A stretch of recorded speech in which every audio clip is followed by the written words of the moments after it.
Boa tarde a todos, muitíssimo obrigada por virem ao Gabinete de Estudos Oliciponenses neste dia realmente miserável, porque a chuva não nos tem deixado em paz e a Cláudia está uma rapariga bastante ativa. Agradeço os que estão na sala connosco e aqueles que nos estão a acompanhar através do Facebook.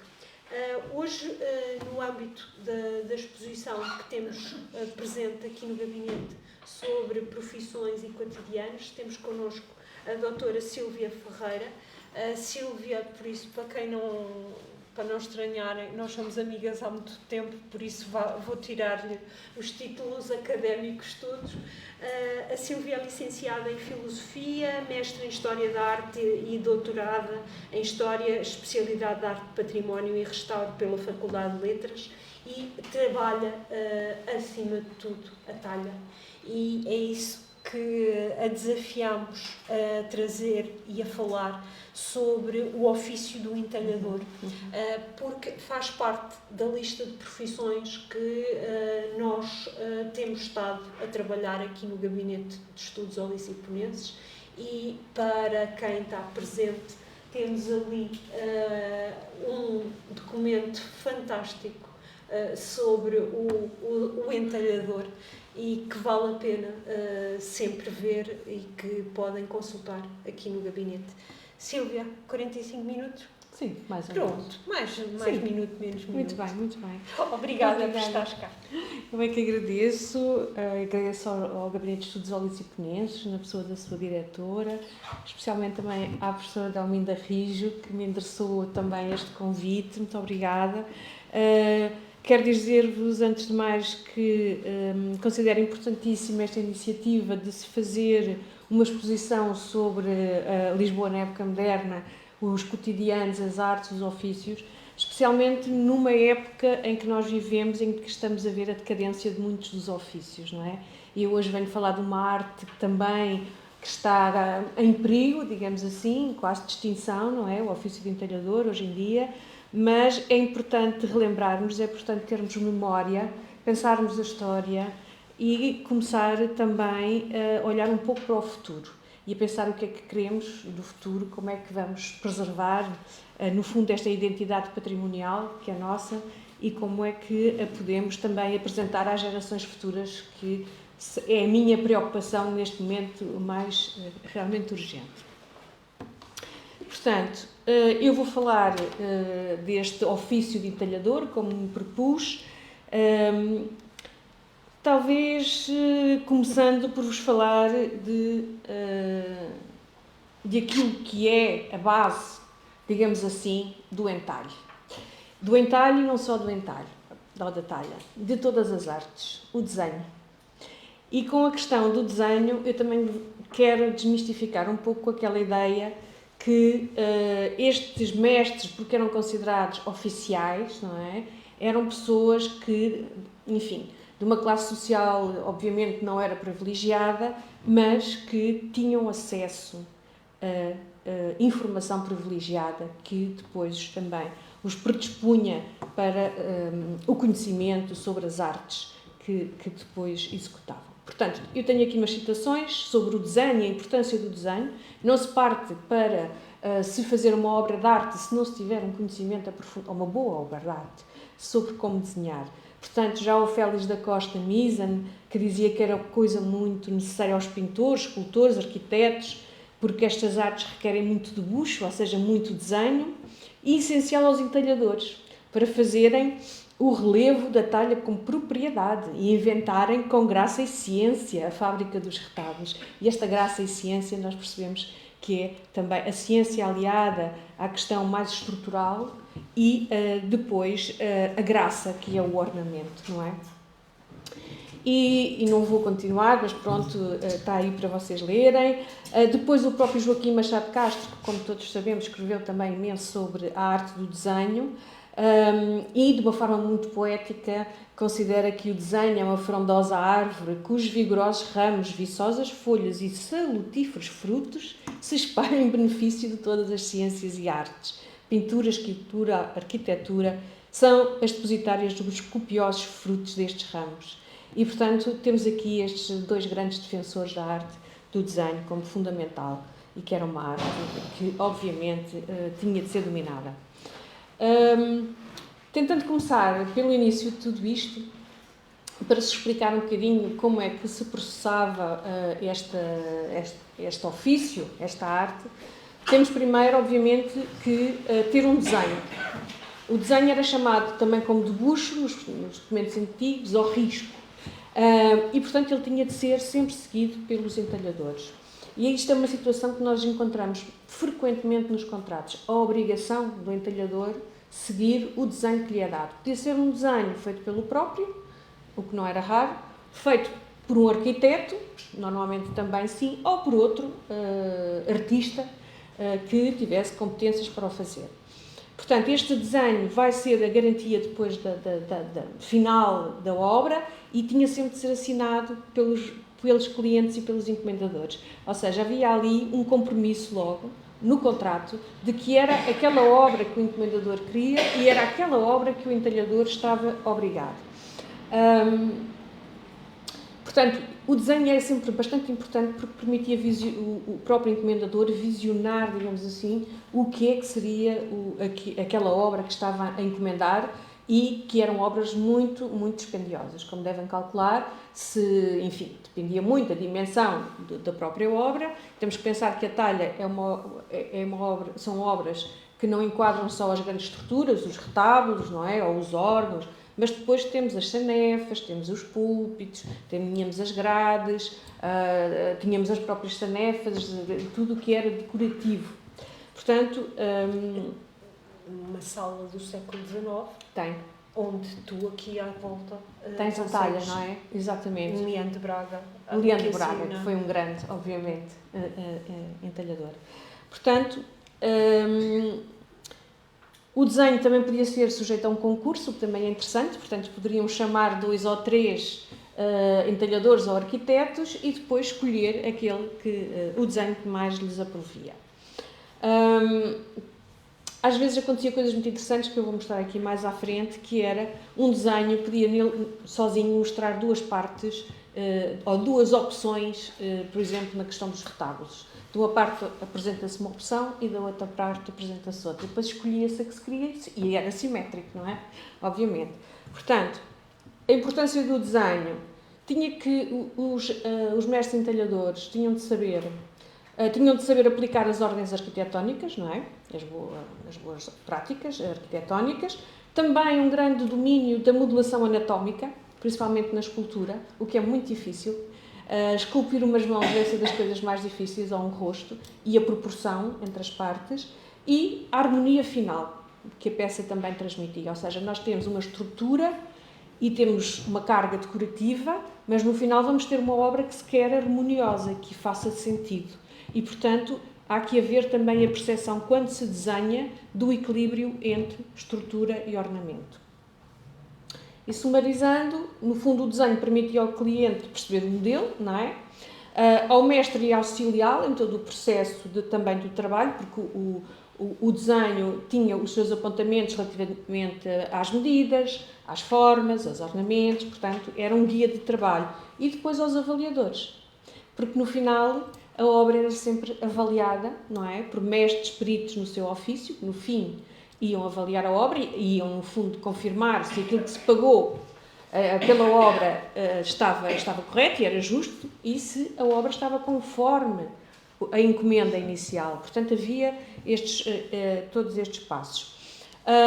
Eu agora queria-vos mostrar, isto é uma vaidade minha, porque encontrei este desenho há uns anos atrás no arquivo paroquial da Igreja da Machoeira, Nossa Senhora da Encarnação, e não sei se todos os presentes têm noção do que é encontrar um desenho de obra de talha, principalmente deste período finais do século XVII. É, assim, uma alegria que não dá para descrever, porque nós, infelizmente, perdemos quase tudo o que são desenhos para a obra de talha. Não existem. Existem muito poucos e aqueles que existem são mais tardios, pós-terremoto, portanto, isto, uma coisa do XVII, isto é um desenho muito simples, é um remate, e cá está exatamente, eu assinalei ali também para poderem ver. Tem o pormenor daquele emblema ao centro, portanto é mesmo para este altar, e estava lá no meio dos papéis do arquivo, assim meio perdido. Depois teve bastante, enfim, difusão. Isto para vos mostrar também aqui alguns remates de altar e como eles eram também muito semelhantes todos nesta altura. E nós apanhamos este desenho, mesmo que não tivéssemos muitos exemplos, tivéssemos meia dúzia, mas há muitos, felizmente, ainda da talha de estilo nacional, nós compreenderíamos como é que eram feitos os remates dos altares. E infelizmente foi só o remate que se encontrou, mas com certeza tudo o resto teria o seu risco. Relativamente aos desenhos, ao que nós conhecemos hoje das existências, temos poucas, como eu já vos disse.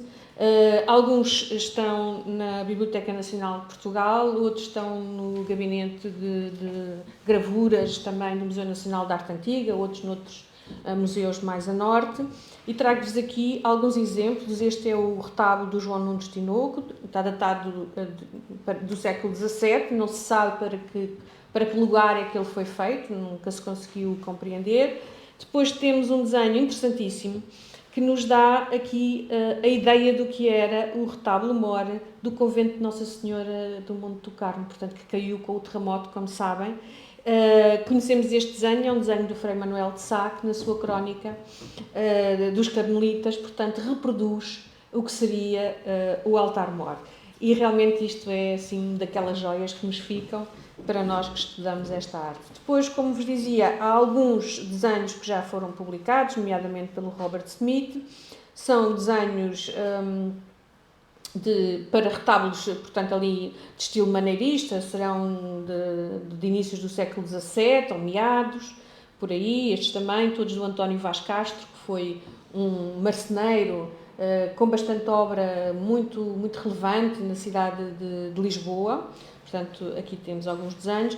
Depois este desenho que apareceu recentemente, que é um desenho anónimo, que me foi gentilmente cedido pelo Dom Tiago de Lorissal, é um desenho do arquivo da Casa de Lorissal, que o José Meco diz que foi feito para uma igreja no Brasil. Ele fez uma comunicação muito interessante também sobre estes desenhos, este e outros que existem, que seriam um projeto para uma igreja no Brasil. Hoje temos isto, não sabemos bem como ir parar uma coleção particular, não é? Mas posso-vos dizer também, um enorme achado. Depois temos outros desenhos, aqui já de uma talha mais tardia, já de 1740, 50, 60, enfim, já isto tudo muito pós-terremoto, estes desenhos. E eu passava a falar um bocadinho e rapidamente da importância da escolha da madeira. A madeira, como vocês devem compreender, é a estrutura, não é? É o material que se usa para executar o retábulo e normalmente os encomendadores diziam que queriam uma madeira boa, sem bicho, que é o sem sâmago, não é? Sem nós e carvalho da Flandres. E o que é este carvalho da Flandres? Nós temos o nosso castanho, que é muito usado no norte, a madeira de castanho, mas aqui nesta região de Lisboa, que foi a que eu estudei, não é? E zonas periféricas, realmente o carvalho era a madeira mais pedida.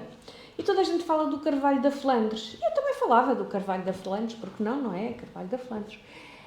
Há uma altura em que vou a um congresso internacional sobre madeira, em Munique, e os colegas começam a falar entre eles e a dizer: não, o carvalho que se diz da Flandres é porque era comerciado na Flandres, ele não era da Flandres. A Flandres não tem madeira de carvalho. Portanto, eles vinham do Báltico, vinha não é? Das zonas ali mais Croácia e assim. Portanto, eu fiquei: olha, o carvalho da Flandres não é da Flandres. Andamos a dizer isto e a repetir todos há anos. Mas é muito interessante porque era comerciado, não é? Pela Flandres. Portanto, é uma madeira muito resistente, ótima. O castanho, como eu já falei. Depois, para peças mais pequenas, usava-se por vezes as madeiras, que eram madeiras de árvores de fruto, mas estas madeiras também muito maleáveis, boas de trabalhar, resistentes, eram para pequenos ornamentos, não era para grandes estruturas. Depois o pau santo, como nós sabemos que vinha do Brasil, muito usado mais na marcenaria, e nós temos as grandes peças, os arcases de sacristia, por exemplo, que recorriam muito ao pau santo, porque era uma madeira muito bonita, não é? E muito resistente também, e tinha o seu quê de exótico. A questão do entalhe, eu só trouxe aqui por graça estas imagens. No fundo já vemos desde os egípcios, passando toda a época medieval, figurações da arte da talha, do entalhador no seu local de trabalho, portanto, com os seus instrumentos, com o torno, já com as ferramentas que ainda hoje nós reconhecemos, que não mudaram quase nada, não é? São ferramentas que têm passado ao longo dos tempos e é mesmo um contacto da mão com a madeira. Depois trouxe-vos aqui também alguns exemplos destas várias ferramentas que se usam, e ainda hoje se usam, portanto estas são atuais e praticamente com pouca evolução, como vos disse. Depois, relativamente à formação dos mestres, é engraçado, isto é muito comum a vários ofícios. O mestre, no fundo, aceitava um aprendiz na sua oficina e era uma criança talvez entre os 10 e os 12 anos, começava na oficina do mestre a receber formação. O mestre dava-lhe alojamento, dava-lhe alimentação e, no fundo, ensinava-lhe um ofício. E isso era a mais-valia também. Portanto, esta aprendizagem que demorava mais ou menos entre 6 a 7 anos, até eles poderem, no fundo, fazer um exame e serem considerados oficiais do ofício. Portanto, tinham sempre também um exame. Depois de todo este processo e de muitos anos de trabalho na oficina do mestre, o oficial podia também ele próprio querer tornar-se mestre. E aí requeria, uma vez mais, o exame, sendo que depois, quando passava à categoria de mestre, tinha de abrir a sua própria oficina. Não ficariam 2 mestres na mesma oficina, não é? Como é evidente. Portanto, aqui, em traços largos, aqui só para uma questão de curiosidade, as ferramentas normalmente não devem bater umas nas outras, elas devem estar separadas, elas depois têm que ser, no fundo, sempre afinadas, sempre tratadas. Acho estes tojos uma coisa lindíssima, estas ferramentas. Relativamente aos processos de execução, como é que tudo isto se processava? Eu tenho aqui umas imagens, portanto, de um desenho, temos aqui o desenho da obra que se quer, e ao lado eu coloquei a obra final. E os passos que se dá até lá chegar são interessantes. No fundo, há um bloco de madeira, vai-se passar o desenho para a madeira e depois vai-se com as diversas ferramentas, vai-se escavando, não é? E vai-se dando forma, e com ferramentas ou mais largas ou mais finas, conforme se quer o entalhe que seja mais relevado ou menos relevado, ou também as várias partes desse mesmo desenho. Portanto, é genericamente este o processo que aqui vem, é tirar uma forma de um bloco de madeira, com muita paciência, até chegarmos à fase final, não é? Da própria peça pronta a ser colocada onde for. Eu costumo mostrar isto porque isto é absolutamente demonstrativo do que é trabalhar em talha. É um trabalho muito moroso. E se nós olharmos, por exemplo, hoje em dia, entrarmos numa igreja que ainda subsiste do século XVII... Paulistas. Os paulistas, pronto, vamos para os paulistas. Acho que estamos sempre bem quando estamos na igreja de Santa Catarina, na calçada do Combro. O que é que acontece? Nós vemos aquelas formas imensas, aquela multiplicação, não é? De tudo o que é ornamento, principalmente, e pensamos, isto é uma oficina que tem de ter dezenas de pessoas a trabalhar.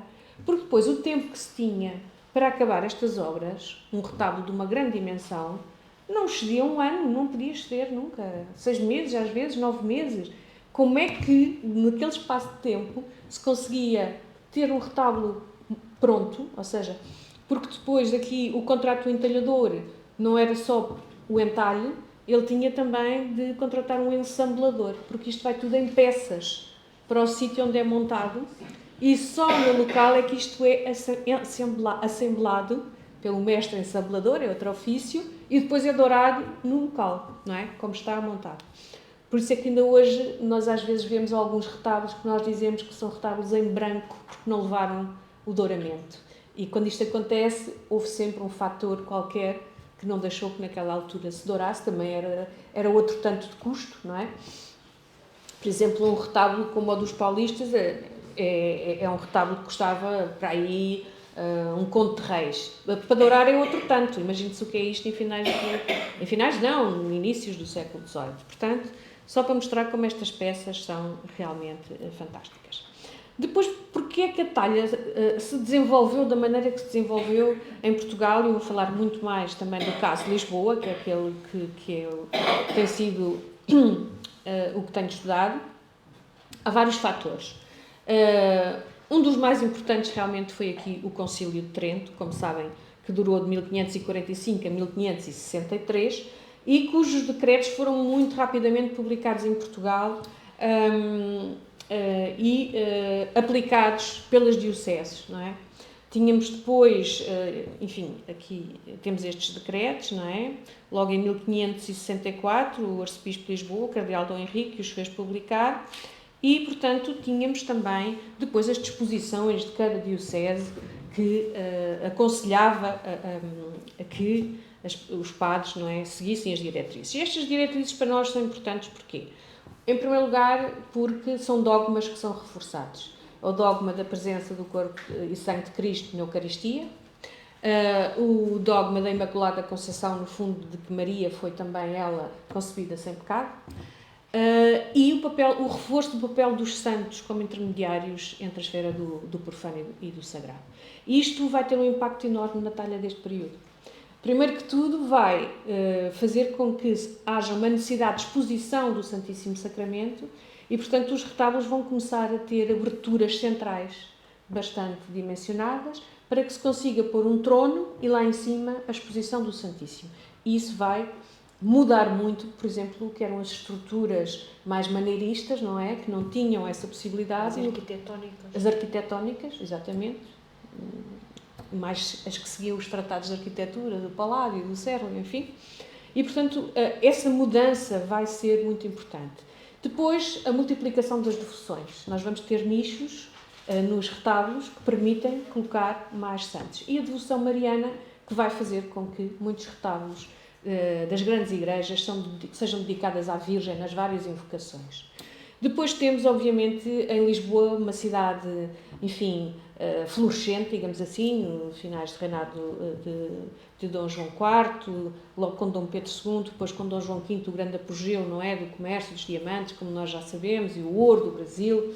Ressalvar que o ouro não vinha de todo o Brasil, ao contrário do que se pensa hoje, o ouro também vinha muito de Norte de África, por testes que se têm feito hoje em dia também, a estas estruturas e ao ouro, ele não é todo oriundo, como se pensa, do Brasil.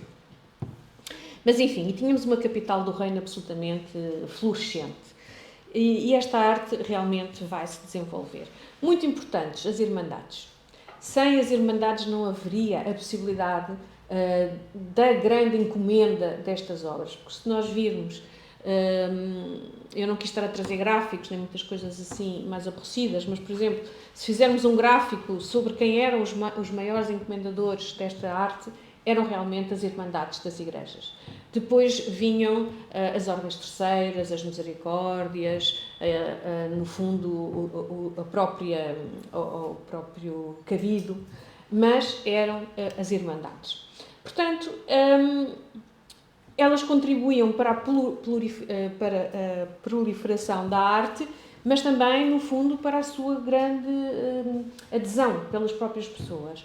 Portanto, há aqui uma disseminação de gosto muito grande por todo o país. Aliás, eu costumo dizer que a obra de talha é a obra que está mais presente de norte a sul de Portugal, a par do azulejo, obviamente. Mas, se nós olharmos para o que era realmente estas igrejas, e aqui em Lisboa nós não conseguimos ter, infelizmente, a perspectiva do que era uma Lisboa antes do terremoto, todas as igrejas de conventos, de mosteiros, de paroquiais, ermidas, capelinhas, tudo isto era recheado de obra de talha. E sabemos também muito isso pelos próprios relatos do pós-terremoto, os próprios relatos até das ordens religiosas, o que é que se perdeu. E, portanto, percebemos a grande dimensão desta arte. E depois as Irmandades, para além de tudo, eram quase um sítio obrigatório para os próprios cidadãos se associarem, no fundo.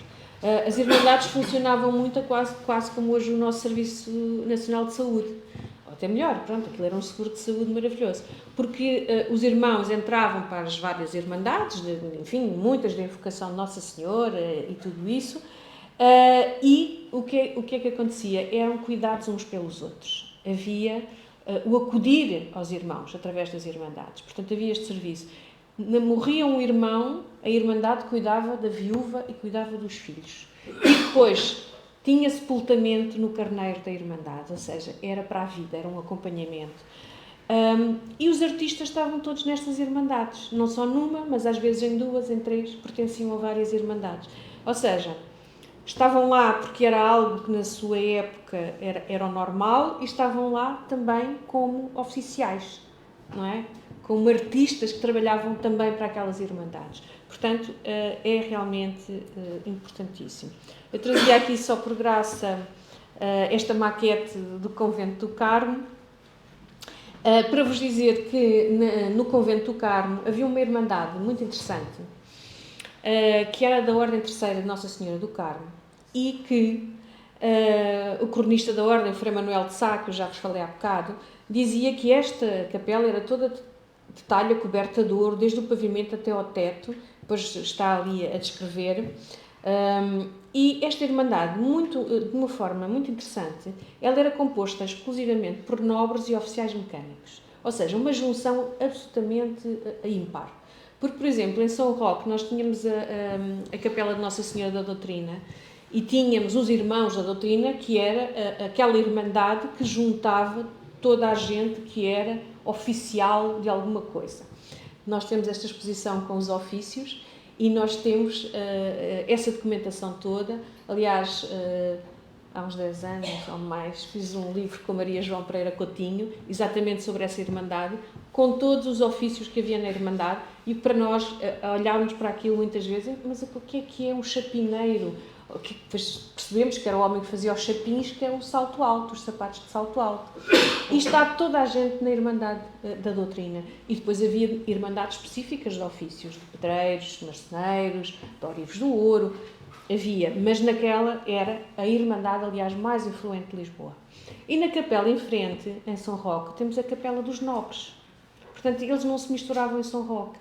Mas de uma forma muito interessante, esta Irmandade misturava os artistas, considerados já artistas, com os nobres. E isto é muito interessante.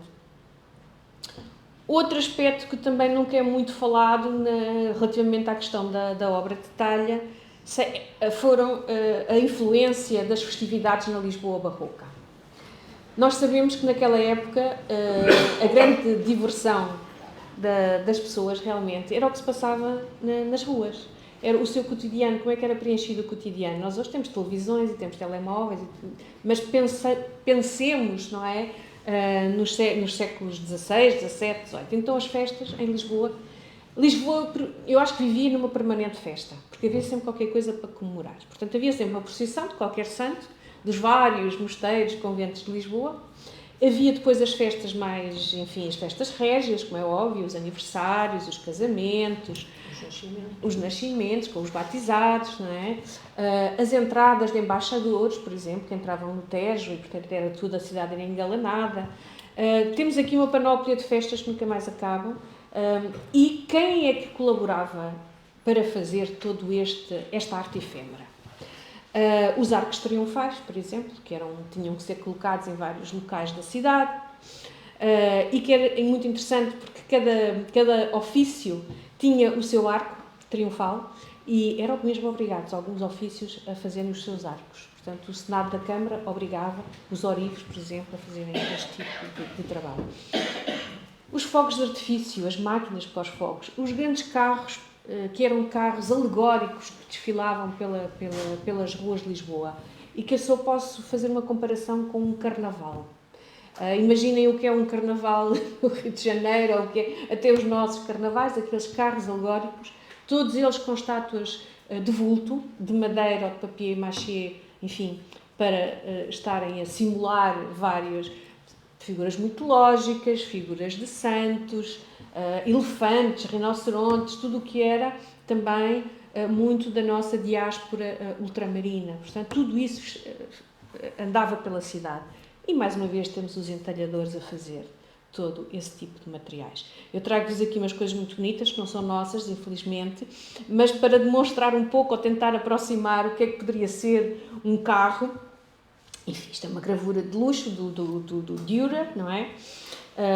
Que é o Der große Triumphwagen, ou seja, o grande carro triunfal do Kaiser Maximilian, e depois um elefante que levaria no seu dorso um engenho pirotécnico. Nós também tivemos, tadinho, não é? Pronto, mas coitadinho. Nós também tivemos elefantes a desfilar em Lisboa. É muito interessante porque há um relato de uma festa dos jesuítas em que eles dizem que o elefante ia desfilando, as pessoas iam dando fruta e ele ia apanhando com a tromba e que achavam da graça aquilo tudo. Portanto, temos este caráter. Depois, obviamente, trouxe aqui um outro arco triunfal para dar outra ideia e aqui para vos dar o contexto do que seria um desfile. Um desfile processional, um receber em triunfo qualquer entrada numa cidade. Portanto, nós para Lisboa, infelizmente, não temos estes desenhos, mas isto, no fundo, ajuda-nos a pensar. Depois, como eu vos dizia de início, relativamente aos tratados de arquitetura e aos álbuns de ornamentação e ao conhecimento que os mestres entalhadores tinham de ter, nós temos nas nossas bibliotecas, nomeadamente a Biblioteca Nacional, todos estes exemplares, enfim, dos tratados de arquitetura, aqui, por exemplo, o Vignola, o Cérlio, e nós sabemos que estes tratados circulavam também nas bibliotecas das casas religiosas, portanto, eles tinham estes elementos. E, certamente, também nas oficinas de entalhadores. Eles tinham de conhecer os tratados, quer da arquitetura, quer da ornamentação, porque senão nada daquilo que nós vemos hoje era possível. Aliás, eu costumo às vezes dar um exemplo. Eu estive em Malta este ano, no início do ano, e fui àquela grande, enfim, da Ordem de Malta, aquela grande igreja da Ordem de Malta, que é aquele expoente. A quantidade de colunas torças mal feitas, não querem saber. E aqui em Portugal, eu não vejo, é muito raro vermos uma coluna torça mal entalhada. Ela é completamente proporcional, ela está direitinha, ela está ali e não é fácil fazer. E por isso nós percebemos também a grande qualidade dos mestres entalhadores, não é? Pronto, eu trouxe aqui estes exemplos, isto é os livros de cartelas e ornamentos, de um grande ornamentista francês, o Jean Le Potre. Estes dois exemplos existem na nossa Biblioteca Nacional de Portugal, portanto, novas invenções de ornamentos, que se quisermos traduzir, 1698, e as coisas do Jacques Anterroy e do Cerceau, anteriores, obviamente, finais do século XVI. Sim. Isto é uma edição de 1705, mas a obra é anterior. Portanto, estes álbuns pertenciam ao convento de Nossa Senhora da Graça. E aqui nós percebemos que eles tinham as coisas, realmente. Depois, muito importante, é o tratado do Padre Andrea Pozzo, do jesuíta, não é? O Perspectiva Pictorum e Architectorum, que aí vai também dar aos nossos mestres a forma como se deve, por exemplo, esculpir um capitel, fazer uma coluna. Eu trouxe outros tratados para nós percebermos que havia outros que também circulavam. Este do Giambattista Zanini, uma coluna, estudo de uma coluna torça em perspectiva, não é? Perceber também como é que isto se fazia. E aqui a comparação entre a coluna do Andrea Pozzo e o desenho das colunas do altar maior da Igreja de Santa Catarina, que falávamos ainda há pouco, aqui de Lisboa, e como podem ver, é um trabalho absolutamente notável de proporção. Uma vez mais, os tratados do Pozzo, as grandes figuras de anjos adultos, ou, enfim, figuras santas, que são colocadas no remate dos retábulos. Isto é muito de Roma também. Isto, não podemos pensar que eram só os tratados, eu não tenho tempo para explicar isto tudo. Mas isto vinha muito da informação recolhida em Roma. As próprias ordens religiosas escreviam para os seus companheiros em Roma, perguntavam como é que eram os retábulos, como é que eram as igrejas, como é que se ornamentava. E estas grandes imagens, no fundo, adultas, vestidas, com estes drapeados volteantes, vêm muito da escultura romana. Depois aqui só uma graça para vermos as semelhanças, por exemplo, aqui no Tratado de Arquitetura do Sebastião Cérlio e o retábulo maior da Misericórdia de Faro, não é? Como é que isto segue tudo. Também esta norma, aqui retábulos maneiristas, portanto, como eu vos explicava há pouco, ainda sem a grande abertura central, mas que seguem os tratados, e aqui estas gravuras do Jean Le Coultre, muito interessantes, que era aquilo que eu vos dizia, de um lado do desenho têm uma hipótese, do outro lado do desenho têm outra, não é? E, portanto, o encomendador podia escolher qual das partes preferia, num desenho ou noutro desenho, naqueles que entendesse. Quanto às influências, eu costumo sempre dizer que na talha não existe uma influência direta de gravuras, nós não temos um decalque. É engraçado que eu participei há pouco num colóquio sobre gravura. A pessoa que falou antes de mim era Ana Paula Rebelo Correia, que diz que tudo o que está representado em azulejaria, em pintura portuguesa, encontra-se na gravura. E é verdade, e ela mostrou os exemplos todos. E eu cheguei e disse, olha, eu agora vou mostrar uma coisa que não vem decalcada da gravura. Aqui o que é que temos nas gravuras? Temos ideias, principalmente. Temos estes conjuntos e que depois os mestres, quem desenha, quem pensa, quem entalha, vai adaptar à nossa própria realidade, ao nosso gosto. E, principalmente, eu acho que é um trabalho de imaginação prodigioso. Porque não é absolutamente olhar para uma coisa e reproduzi-la. É pensar como é que este elemento, eu tiro um elemento daqui e ponho ali, tenho de outro sítio e ponho acolá, e ele continua a funcionar muito bem. Portanto, nós temos realmente tudo isto. Eles tinham acesso a todo este tipo de catálogos, porque são catálogos de ornamentos, de que se fala muito pouco nas nossas artes. Fala-se muito dos tratados de arquitetura, mas ninguém fala dos tratados de ornamentação, que são absolutamente importantes. E, portanto, há aqui muita coisa que se vai buscar. Eu, depois, no fundo, trago-vos aqui este friso, não é? Que, se calhar, há aqui coisas que se vão recolher, mas não me podem dizer que há aqui, propriamente, decalques, não é? Há influências. Este outro também que eu acho muito engraçado, que é o Jean Le Coultre, que faz esta gravura com os meninos no meio da folhagem. O que é que nós temos na talha em Portugal? Temos os meninos também na folhagem, mas agora mostrem-me onde é que está uma coisa igual a esta, numa gravura. Não encontro. É a mesma graça, no fundo, é o corpo do menino, é o corpo da infância, da inocência, e é o corpo da criança que vai para o retábulo e que aproxima as pessoas sensorialmente também da própria obra retabular, porque não há nada de mais, enfim, delicioso que nos comova, não é? O corpo da criança. Mas isto para vos mostrar como temos estes tratados todos, eu depois realmente vou tendo os exemplos, mas eles são exemplos que não colam exatamente, não é? Têm as indicações, mas, enfim, são outras coisas. O que eu encontrei de mais parecido com naquilo que eu estudo, e quando vi esta gravura, disse, pronto, olha, vão-me apanhar, já me disseram que isto é aqui chapa 4, com a isto que eu estou a mostrar. Realmente é mesmo muito, muito parecido. E se nós pensarmos que este tipo de composição, em que estão uns meninos em jogos acrobáticos, isto também andava nas ruas de Lisboa. Os próprios acrobacias, não é? Que eram também formas de entretenimento.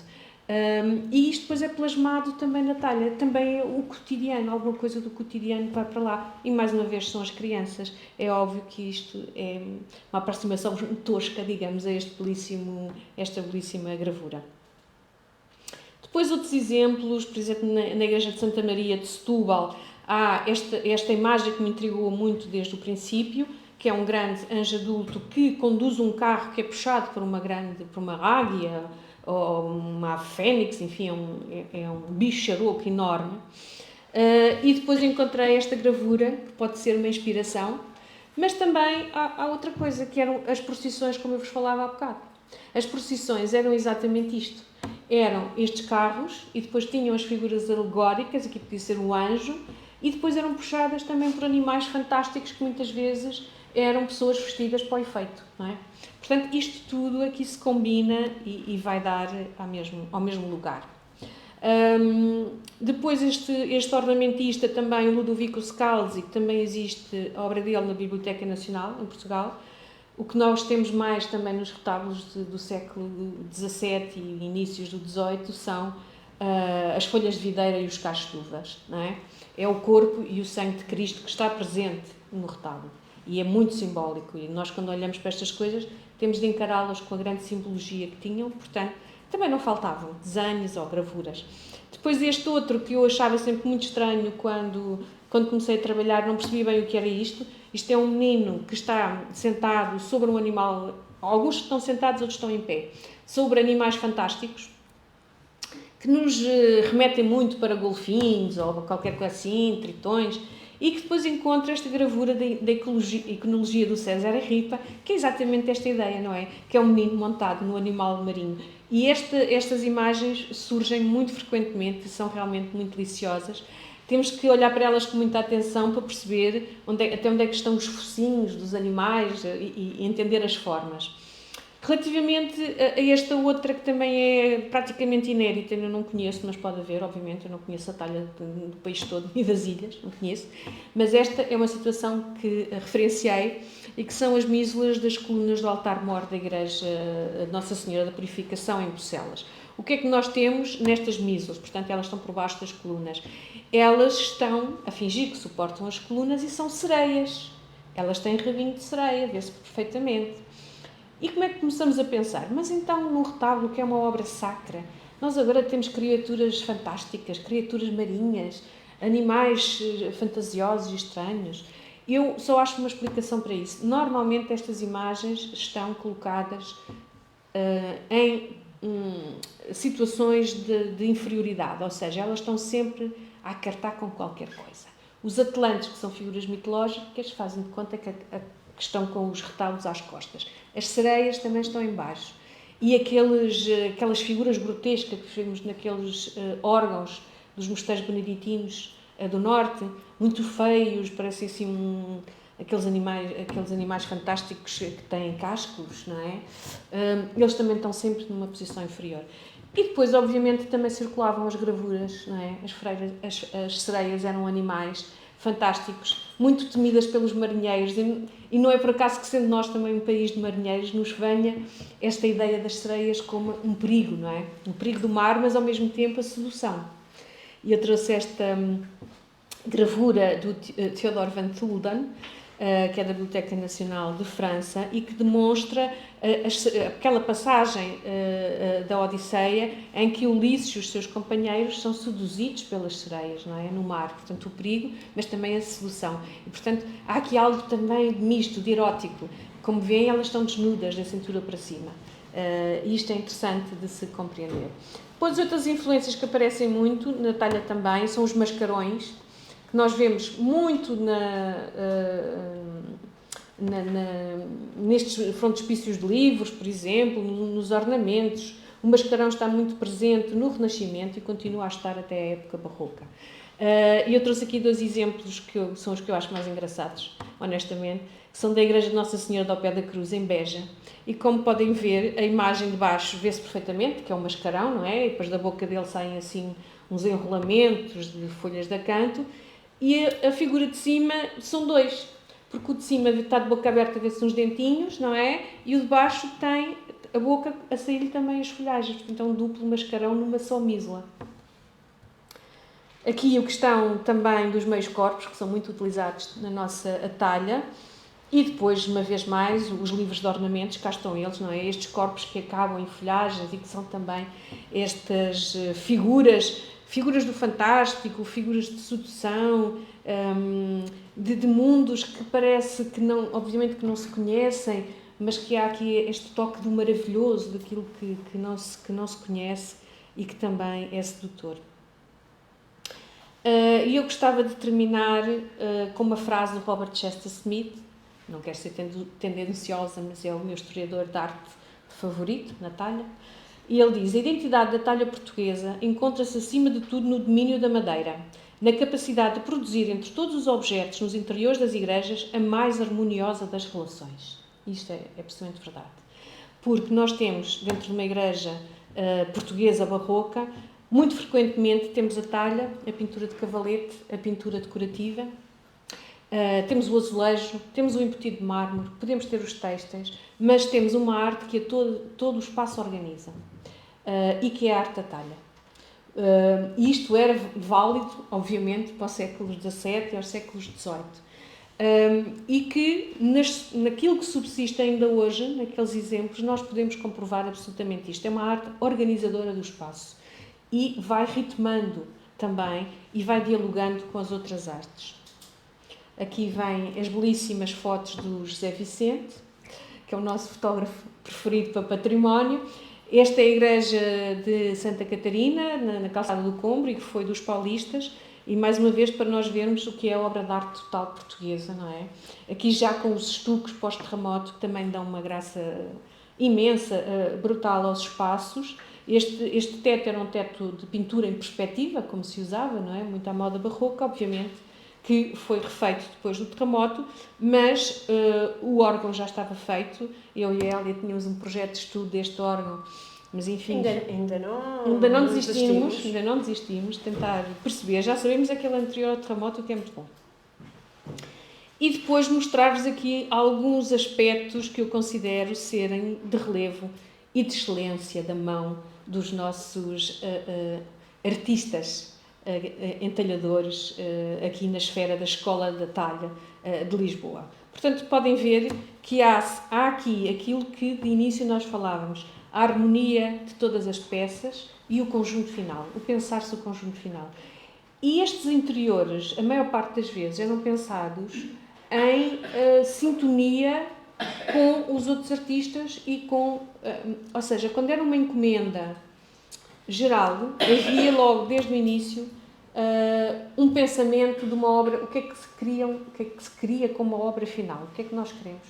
E, portanto, todas as artes muitas vezes remetem umas para as outras. O azulejo remete para a talha, no ornamento, a pintura com as suas molduras remete também para o retábulo remete para a pintura, enfim.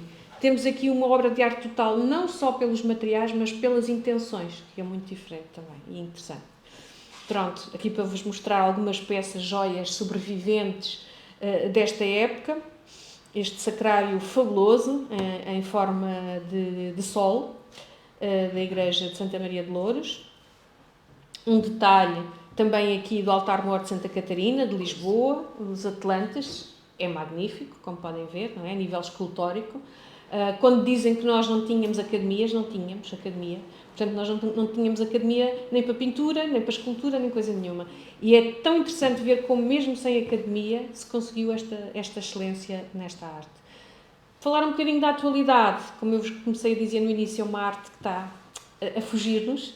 Temos ainda alguns entalhadores, eu com a licença do mestre Júlio Campos Leal, que é uma star, já vai à televisão, faz tudo e mais alguma coisa, está no Instagram, no Facebook.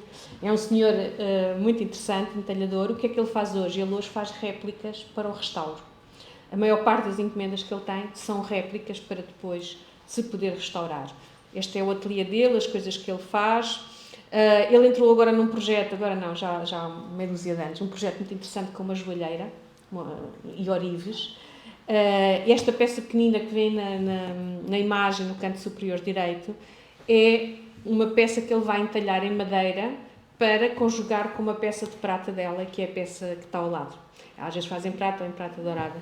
E depois ele faz estas pequeninas florinhas que vemos aqui, são mesmo coisinhas muito pequeninas, que ela depois doura ou deixa em madeira, ou faz o que entende, mas conjuga com as peças dela, que eu acho que realmente é percebermos como é que o futuro da arte tem de ser repensado, não é? E ser adequado. Isto são peças dele, que ele exporta para todo lado, para todo o mundo. Uma já foi, ele diz-me, para os países árabes, esta cabeceira de cama foi para Londres, portanto, tem encomendas. E realmente penso que é uma arte para a qual nós devemos tornar a olhar, mostrar também aos nossos jovens que é uma hipótese de futuro, de ofício, não é? Que hoje tanto falta e que, enfim, e que há mercado para ela e que ela se pode reinventar no presente. E era isto. Obrigada.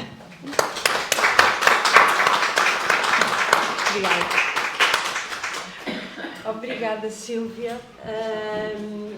Não sei se temos alguma questão na sala ou no Facebook. Ótimo, que assim posso fazer eu as perguntas. Eu estudo estuques decorativos e foi por aí que eu e a Sílvia nos conhecemos. A grande parte destas grandes igrejas que têm projetos do século XVI, XVII, depois do terremoto, foram intervencionadas com estuco decorativo.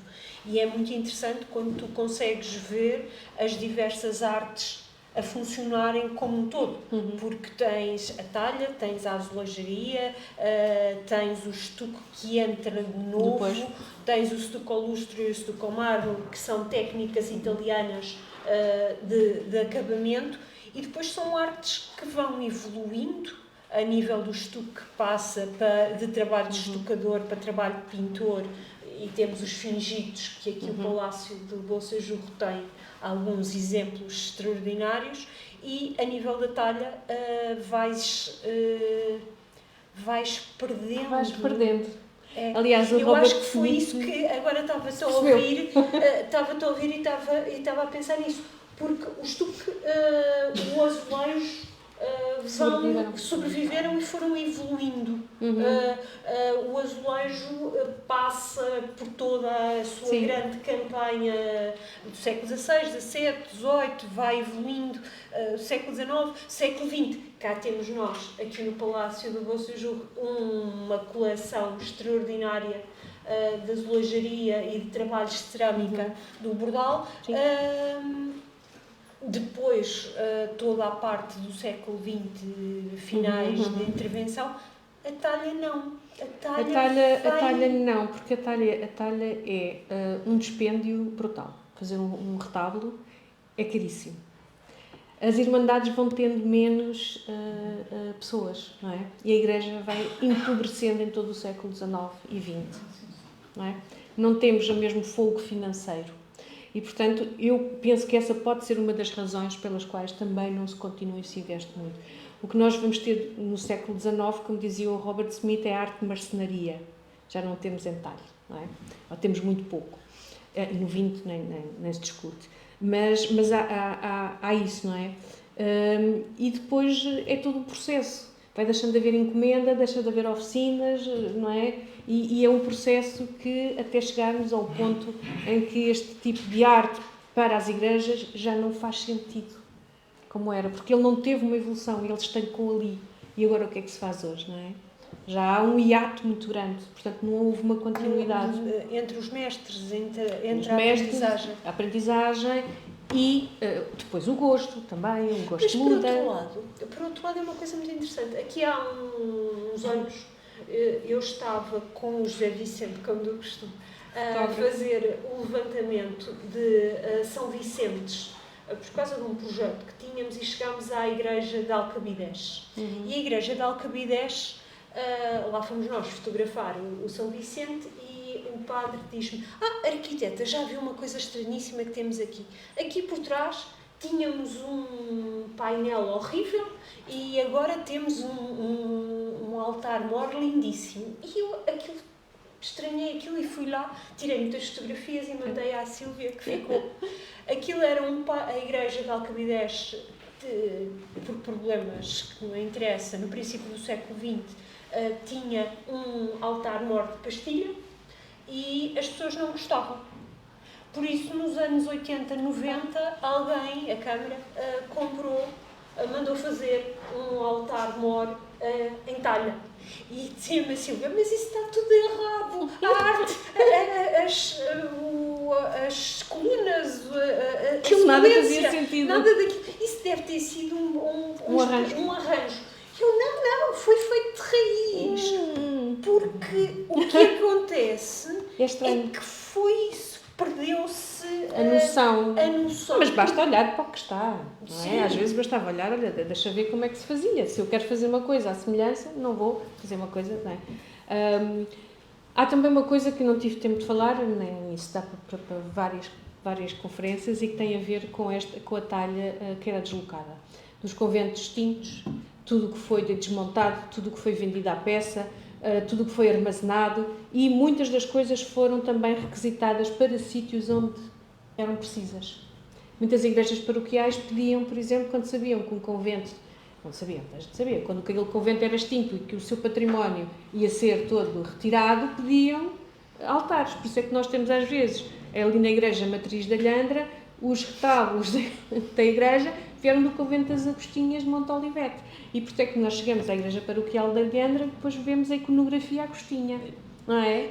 Ou aquele exemplo que nós estudámos, as duas, que foi a Igreja dos Anjos, que foi totalmente desmanchada o interior, porque a Avenida Dona Amélia, atual Almirante Reis, ia-lhe passar por cima, e por isso o arquiteto faz uma casca arquitetónica para absorver toda aquela talha.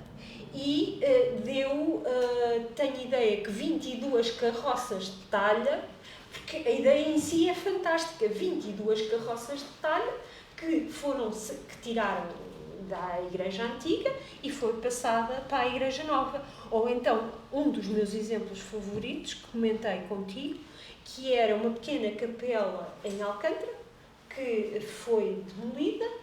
A talha foi comprada e foi instalada numa igreja, a igreja de Santa Brígida, que na altura tinha lá as Doroteias, não interessa a história, por isso foi montada lá. E em 1910, quando os religiosos foram expulsos novamente, aquilo foi desmanchado, foi guardado, e em 1950 foi remontado no novo edifício de Sintra das Doroteias. E de repente uma talha do século XVIII está montada num edifício do século de 1960, completamente contemporâneo, mas muito bem decorado, com uma talha do século XVIII ali ao milímetro. E vocês entram e aquilo... Parece que foi feito para ali. Parece que foi feito para ali. Agora, as talhas desmontadas e remontadas também é um estudo que nós as duas andamos há muito tempo. Sempre de volta disso. Foi uma grande parte também da minha investigação no pós-doutoramento. Foi exatamente isso. Se quiserem, há um livro fantástico que aqui o Gabinete de Estudos Holicepenses tem por oferta, sobre a Igreja dos Anjos. E este trabalho fabuloso que foi criar uma casca arquitetónica para uma igreja um recheio. Que é muito interessante, Hélia, porque era assim, a Irmandade do Santíssimo só concordou que a igreja pudesse ser demolida se todo o interior fosse colocado na outra. Portanto, havia ali uma contenda enorme. A Irmandade era poderosa. Só se faz isto quando se tem poder, não é? Portanto, daqui não sai nada a menos que nos prometam que tudo o que aqui está dentro, não é?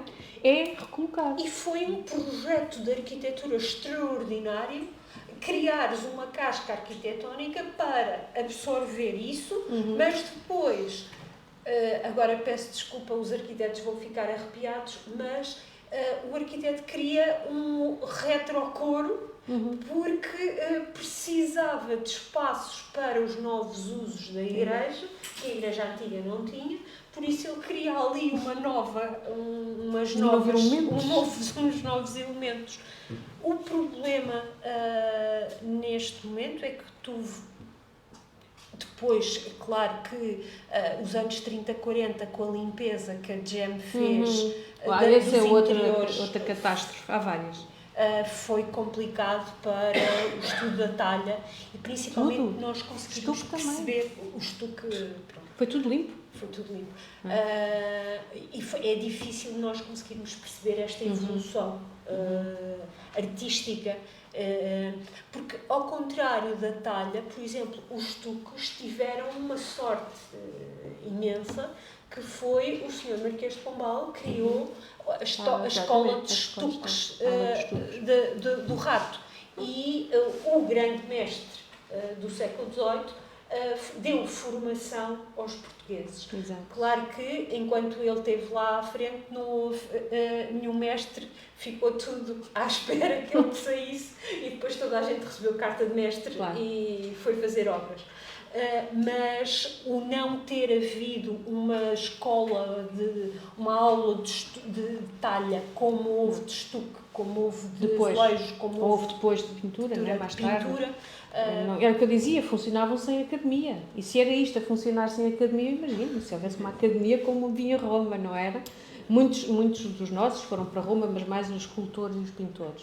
O José de Almeida, que era um grande escultor, foi estudar em Roma e depois é um imaginário, não é? Quando ele volta para Portugal, ele ainda faz algumas coisas, pronto, assim com mais folga, mas depois ele limita-se a ser também um produtor de estatuária barroca.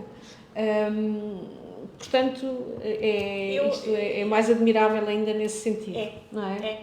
Porque principalmente quando temos uma profissão que tem tudo para se desenvolver e criar uma escola e coisas, e que termina por circunstâncias sociais, políticas, enfim, muitas circunstâncias. Ela é uma arte muito onerosa. E eu, quando tu me falavas do azulejo continua, mas isso eram trocos relativamente ao que se investia em obra de talha. Não te esqueças que tinha de ser sempre dourada. Que ela tinha muitas fases, não era? Tinhas ali várias pessoas a trabalhar para um produto nós final. Temos, por exemplo, uma das coisas que a Silvia falou, temos, por exemplo, várias e pagar é uma coisa fantástica porque agora ninguém me paga, mas pronto, no século XVI pagava-se aos arquitetos para o arquiteto ir verificar se a talha que estava feita e que estava aplicada cumpria o caderno de encargos e cumpria o contrato. Por isso, saía gente de Lisboa no século XVII para o Porto, para Trás-os-Montes, para o Alentejo Profundo, para verificar, mestres arquitetos, para verificar se a talha que estava a ser feita, a talha que estava a ser aplicada, antes de ser dourada, porque ela... agora não quero meter-me na tua parte, porque entre o fazer a talha, colocá-la no sítio e depois dourar, tinha um tempo que tinha que secar antes de ser dourada, por isso ela não era dourada logo de seguida. Normalmente a madeira, quando era trabalhada, ela já tinha que estar seca. Portanto, o douramento podia ser quase de seguida, desde que houvesse o dinheiro para isso. O que é que se nota muito? Nota-se grandes decalagens de tempo entre o mandar-se fazer, ou entre a obra estar, como eles diziam, acabada em seu lugar, e depois a fase do douramento. Às vezes, por exemplo, nos paulistas, aquilo é uma obra que é 1 ano e pouco. Porque o Frei Pedro, da Soledade de Caldas, que era um grande herdeiro de uma fortuna gigantesca, que o pai era comerciante e era um homem de mão do Dom Pedro II, o Frei Pedro manda fazer a Capela Morta quase de uma vez. Portanto, e tu nisso vês, consegue-se perceber nos paulistas ali quase a obra de arte total. Sim. Porque tu tens pintura, escultura, douramento, tens uma obra de arte total, um pouco como a capela no convento. Peço desculpa, estamos as duas aqui entretidas eu não sei, às vezes olho para as conversa. Estávamos aqui na nossa conversa. Mas se calhar... E porque é muito interessante, e esta conversa, por exemplo, nos paulistas tinha sido muito engraçada. Eu acho que desafio-vos um dia destes, mandamos outra vez convite, abancamos, sentamos-nos e pedimos autorização ao padre e sentamos-nos a discutir isto. In loco. Não sei se... Boa tarde. Boa tarde. Antes de fazer a pergunta à Silvia, eu estava aqui a pensar que toda esta imaginar esta linguagem, não sei se poderei aplicar iconografia, para quem está mais familiarizado com a gramática medieval, vem tudo lá atrás, não é? Vem tudo lá atrás. Agora, a questão que eu estava aqui a pensar, não sei se é possível, se é uma pergunta descabida, se é possível, a partir dos contratos, perceber, ou de outro tipo de documentação, perceber se o entalhador, não obstante não ter essa formação académica mais erudita, era, contudo, uma pessoa culta, no sentido em que aplicava esta gramática decorativa de uma forma aleatória, no sentido apenas decorativo, se há um programa iconográfico subjacente, herdeiro, portanto, de tudo aquilo que vem, ou se limitava a reproduzir aquilo que o encomendador pedia. Se é possível terminar a esse nível, ou se era apenas, portanto, uma reprodução, uma mimética, digamos assim. Sim, eu percebo a pergunta. Obrigada, Marisa. Em relação aos contratos, nós não conseguimos muito bem ter respostas sobre isso. Nós sabíamos que... O que é que sabemos? Estes álbuns existiam, de tratados de arquitetura, de ornamentação, percebemos que a talha vai beber a eles, não é? Agora, aferir do grau mais ou menos erudito do próprio entalhador é mais complicado. Percebe-se, enfim, daquilo que nos restou de contratos e de obras, que, por exemplo, um entalhador como o José Rodrigues Ramalho, que foi um grande entalhador da Lisboa do final do 17 e que tem obras que subsistiram, até malgrado o terremoto, percebe-se que ele era muito requisitado e que realmente aquilo disse é uma oficina brutal, porque ele tem encomendas para todo lado, aqui nas periferias também. E, portanto, eu acho que deve haver um pouco de tudo, não é? Dentro desta classe dos entalhadores. Aqueles que também estavam mais perto de encomendadores eruditos, não nos podemos esquecer que os grandes encomendadores ou eram nobres ou era a Igreja. E, portanto, tens aí logo a grande formação eclesiástica e dos nobres, que nós sabemos até pelas academias, não é? E pronto, que eram pessoas com uma formação muito forte. E eu acredito que eles pudessem dar os motivos, ou uma ideia geral dos motivos que queriam, mas depois eu penso que haverá também da outra parte daquele mestre que é mais desenvolvido, se quisermos, também um grande contributo, não é? Portanto, parece-me que havia um pouco de tudo, certamente, mas isso não conseguimos aferir em contrato. Só conseguimos, eles no fundo às vezes nem dizem de quem é o risco, que é horrível. Pagou-se pelo risco não sei quanto. Eu disse, então não podiam dizer de quem era o autor, me interessava-me muito. E temos estas coisas assim. Mas para te responder, não há grandes pistas nesse sentido, só podemos intuir um pouco pelas obras que hoje vemos, pelas obras que olhamos e conhecemos. Isto é importante ver a documentação também, não é? Porque quanto mais tu documentas, mais percebes que, por exemplo, há um mestre que tem uma oficina esplendorosa no reinado de Dom Pedro II, que é o José Rodrigues Ramalho, que tem obra em Beja, que tem obra noutros sítios do Alentejo, e tem ainda a Capela de Nossa Senhora da Doutrina, de São Roque, é uma obra do José Rodrigues Ramalho. Portanto, tu vês que é um retábulo fabuloso. Portanto, percebemos que há, certamente, essas diferenças, sim, mas que eu acho que, de uma forma geral, eles tinham acesso à informação. É isso. Um pouco. Autodidata, no fundo. Sim. E às vezes não, as oficinas passavam muito de pais para filhos. O pai podia ter essas informações e até ser mais erudito, o filho já recebe, não é? Já recebe e trabalha com o que recebe. Portanto, também há essas diferenças. Eu acho que neste momento muitas das coisas que nós vamos conseguindo perceber é quando trabalhamos em equipa e cada uma de nós trabalha a sua área. Eu trabalho os estuques e a arquitetura, a Silvia trabalha a talha, e nós conseguimos perceber muitas das vezes em contratos diferentes, em contratos, a forma como as equipas trabalhavam juntas. E isso é muito importante para a leitura de edifícios como os paulistas, os terceiros, a Capela dos Terceiros do Convento de Jesus, exemplos de obras complexas, de talha, de estuque, de azulejos, que ainda hoje... e depois ter sempre em atenção uma coisa, que eu gosto sempre de dizer. Caiu muita coisa com o terremoto, mas ainda está aí muita coisa para nós estudarmos, porque ainda há muito por cair. Ainda há muito por cair, isto também é verdade, ainda há muito por cair. Porque quando nós entramos, por exemplo, no antecoro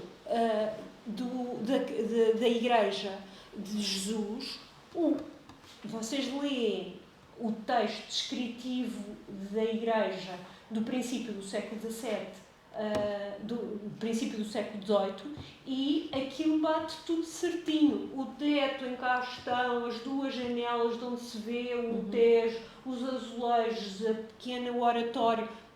às vezes temos estas surpresas, Sim. caiu tudo, mais Mas ou algo menos. mais ou menos, Mais ou menos. não é verdade. Não vos maço mais, agradeço imenso à Sílvia Eu te ter agradeço, obrigada. estado aqui, agradeço-vos a vossa presença, convido-vos para beber um Porto e observarem aquele maravilhoso documento que temos ali e, se quiserem dar uma vista de olhos na exposição, estejam à vontade. Vá, muitíssimo obrigada a todos e até um dia destes numa igreja a falar de estalha. Obrigada. Gostou da ideia da igreja.